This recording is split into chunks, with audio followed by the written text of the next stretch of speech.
அவசரம். போயிட்டு சரிங்க. அப்பா எப்படிங்க? அப்பாவுக்கு கொஞ்சம் அதுக்கு பணிவிட சேர்த்து போகிறோம். சரிங்க சரிங்க பார்ப்போம்.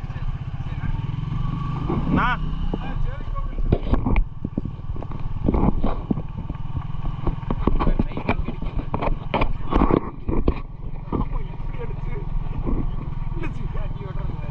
எப்படி வண்டி ஓட்டு ரோட்டு கடிக்கல யாரு இந்த இன்னும் இது 16 வருஷமா ஆச்சுற வண்டி. இதெல்லாம் நைட்டுக்கு எங்கே எடுக்கிறேன்? அதுக்குன்னு மரத்துக்கு மேல அடிச்சு வரப்போறவனுக்கு கண்ணுக்கு மேலதான் அடிச்சு. இங்க வந்து யூட்டர் போடுற